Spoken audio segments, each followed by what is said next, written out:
My name is Neburako. I am an accountant and QuickBooks consultant based in Accra, Ghana. This video tutorial is basically about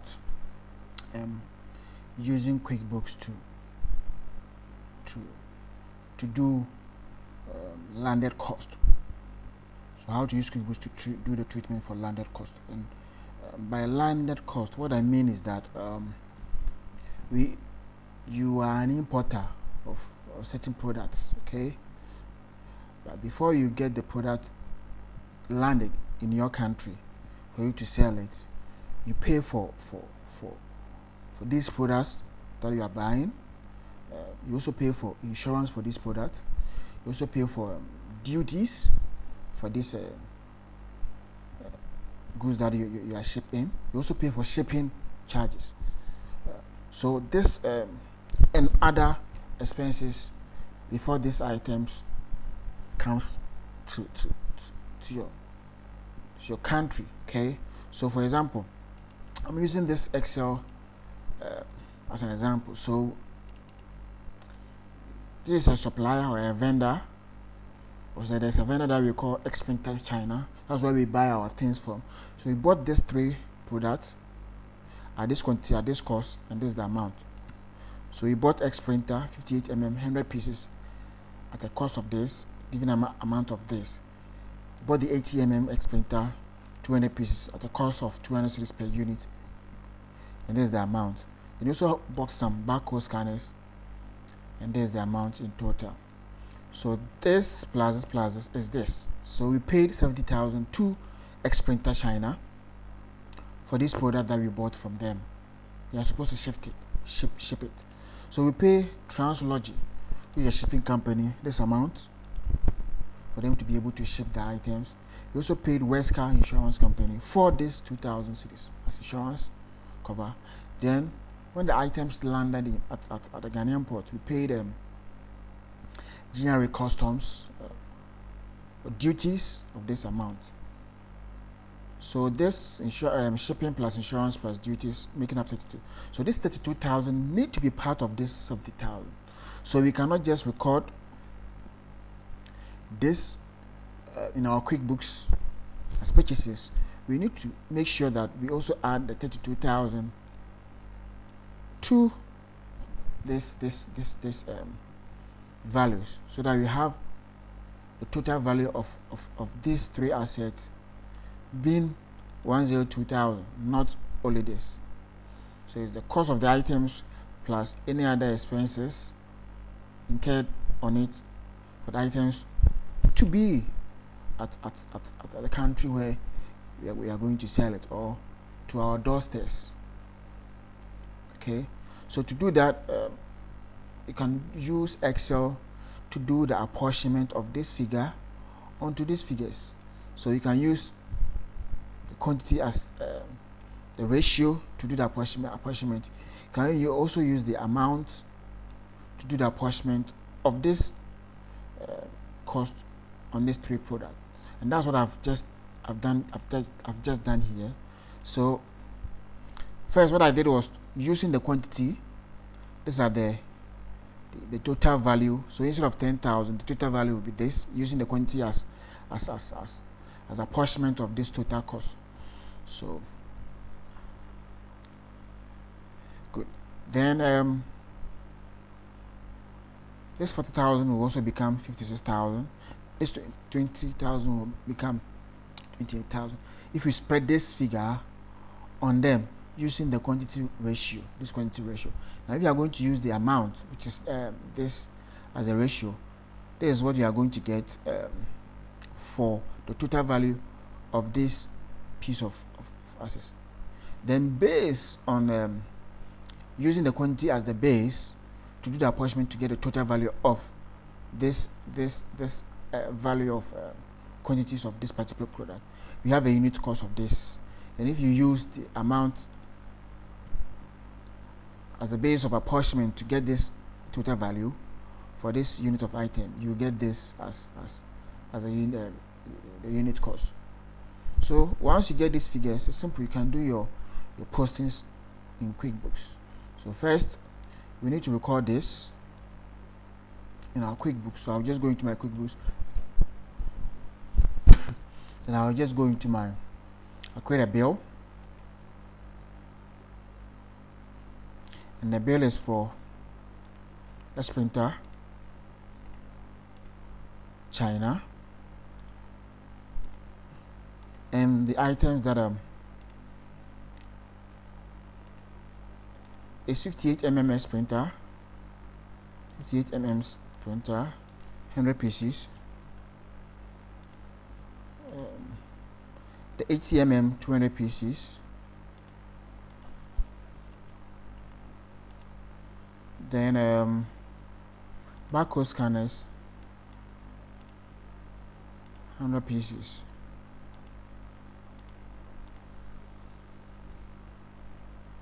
good. This is 70,000 as we have here. Now you have to spread this amount. So what you have to do is that you make sure that we enter the shipping insurance duties. So what you are going to do is I'm going to create. So here I can just save and close. I'll come back to it, or I can just leave it like this and just go back to my home page. So at the home page, what I'm doing is that I'm going to add my landed cost item. So I'll just click on new. I'll create a header, which is other charge, and call it landed cost. Then on the landed cost, I'm going to link it to an account called landed cost, which I'm going to create as other current assets. So other current assets, this one, good. I'll just click on this. Then under this landed cost item that I've created, I'm going to have shipping. This is a sub of landed cost, which is linked to landed cost, good. Next, then I also create insurance, which is a sub of landed cost item. It's also linked to landed cost, which is other current asset in our balance sheet. Duties,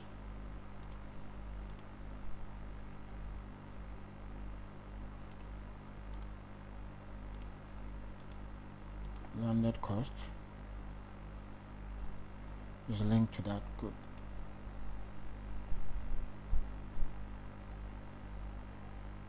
So once you have done this, what I just have to do is just go back to my bill, good. So here what I'm going to do is that I am going to add up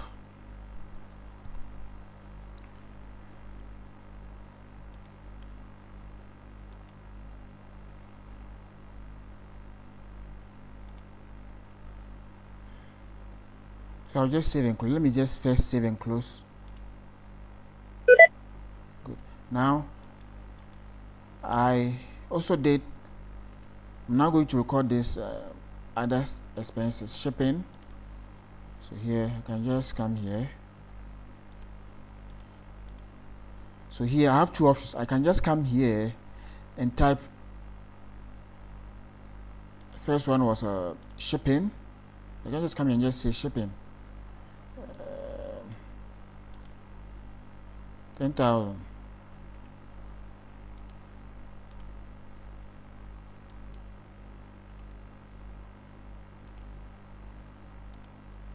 Then also cut insurance, 2,000.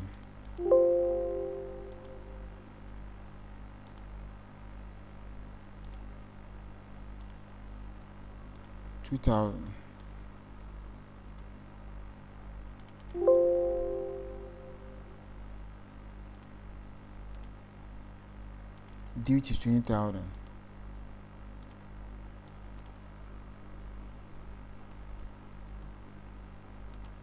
Making 32,000. There's one way of doing it. So instead of expense, you can use items. Instead of expense items, you can use expense. So if using items, this is what I've done. Like this, you have your 32,000, which is showing here. I can also use the expenses straight away. So I'll just select this. I go to expenses, locate my landed cost,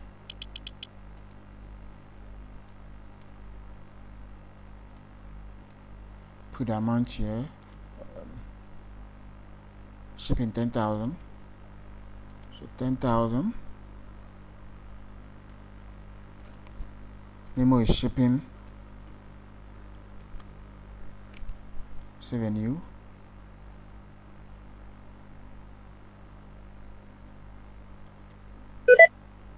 then Wesker insurance, so Wesker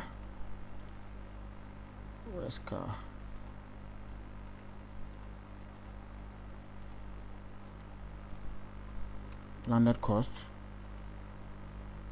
2,000. This one is insurance.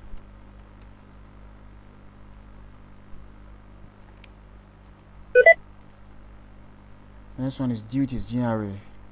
Duties, GRA. So GRA, duties. So it's also landed cost.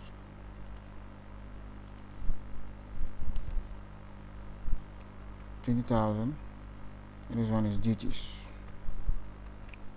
So you realize that when I go to report in my trial balance, you notice that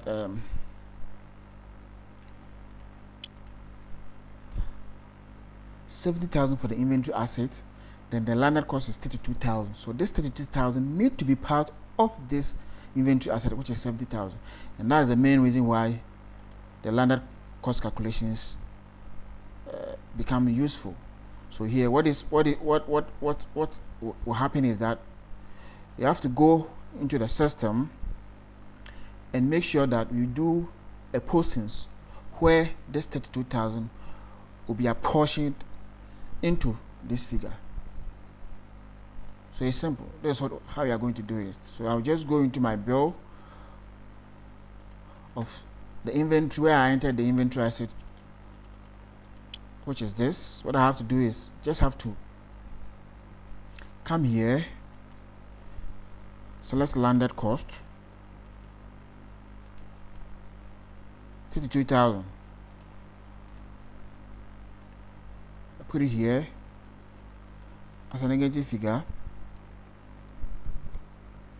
Okay, now I go to my items.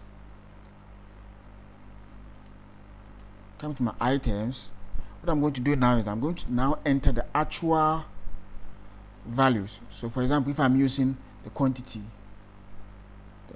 the S printer unit 58 mm 100 pieces will cost me 18,000. So I'll just copy the 18,000 and put it here.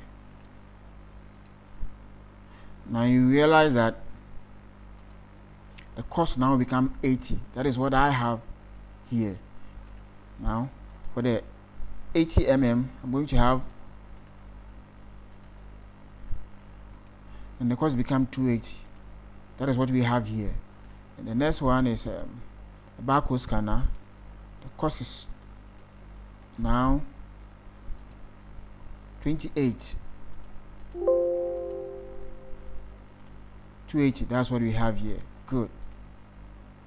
Now once I finish, what I have to do is just to do a recalculation. Okay, recalculation means that this plus this plus this will give you a certain figure, which is this 102,000. Then 32,000 will be subtracted from it to get this 70,000. So even if when I do recalculations, I'll still get this same figure, 102. This plus this plus this is this. Then the minus is 2,000. Which was this. What it means is that the 32,000 here, which is in the landed cost, has been spread on this item. That's why the amount has changed. So here I just click on save and close. Here you realize that when I go back to my trial balance, accountant and tax, you realize that the landed cost, which is having 32,000, will now have a zero account, a zero balance, and the value is now part of my inventory assets. When I go to report, inventory valuation summary, you realize that I have a total value of 103, which is this. So this is it. I didn't use the landed feature in QuickBooks Enterprise. I was able to use, or I was able to account for landed cost using QuickBooks Premier. You can also use it QuickBooks online using the same formula or work around. You can also do the same thing in QuickBooks Pro. Thank you.